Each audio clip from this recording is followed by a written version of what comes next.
regardless of what Mr McColl was ultimately asking for, either he didn't get it or it didn't work because the yard fell into administration with some rancour, I think. Well, sometime later. Yeah, there's an awful lot happens between that meeting and the yard going into administration, Mr Hoy, which I'm very happy to go into with you in detail. But clearly the red flag that was raised continued and persisted. Mr McColl's got a view that at a certain point for your government, it became nationalisation at any cost. And you went on to write what is probably one of the biggest blank cheques in history. Was that the case? Was it nationalisation at any cost? Had you fallen out of favour with him?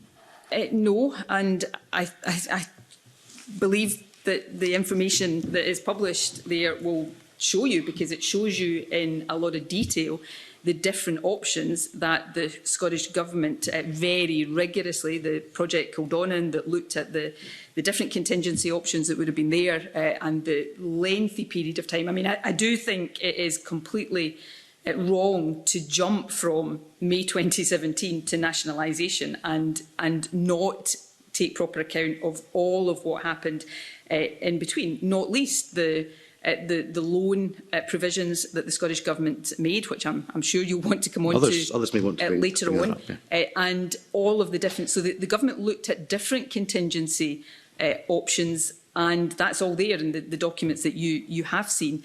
By the time we got to the point, it was, in our view, public ownership became the best option, given that we were in a process here that would have had no ideal option. That became the best option to meet the objectives that the Scottish Government had always been driven by: completing the ferries, protecting, if we could, the future of the shipyard, and protecting employment at the shipyard. And that's why public ownership became the option that we pursued. It is no secret that that was not the preferred option of Jim McColl. In the latter stages, before we got to public ownership, Clyde Blowers, the parent company, put an alternative proposal to the Scottish Government. And again, I think you can see from all of the documentation that was rigorously assessed and considered by the Government, and for a range of state aid, procurement, legal issues, we could not accept the proposal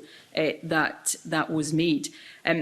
Of course, Jim McColl has views on this, and some of his views will have more credence than others, I'm sure, as people will say about he was on me. your Council of Economic Advisers. Absolutely, I've referenced that several times. But in this context, he is not a disinterested observer, so clearly he will have views, and some of those views I may have more sympathy with than other views. But the idea that the Scottish Government did not, throughout that whole period, largely the Scottish Government was looking at how we could help deal with the cash flow financial issues, because without that we couldn't make progress on the vessels, and we rigorously looked at all options. This was for CMAL, but the Scottish Government gave the budgetary cover for CMAL to change the milestone payments and accelerate that final payment. We looked and delivered loan provision for CMAL. Later on, after that second loan, I certainly had concerns about Jim McColl's adherence to some of the agreements that we had reached there.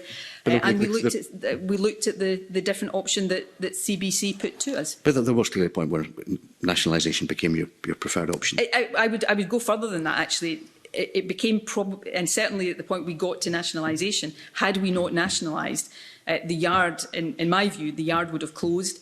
The vessels would never have been completed. So every decision a government takes on any issue is a balance of risk. By the time we got to, and clearly there was a period before the December 2019 taking public ownership, there was a whole process of exploring and considering all of the issues around that and alternatives to that. But by the time we got to that, I would say that was not just our preferred option, that was the only viable option that was available. Well, there was another option, which was not to proceed. But sure, but to be clear, that would have meant that we would have seen the yard undoubtedly, in my view, close, and there would have been no route to completing the vessels. However difficult and unsatisfactory the route has proved to be to completing the vessels, at that point there would have been no route to completing the vessels, and those employed at the yard would have been without that employment. Okay, I think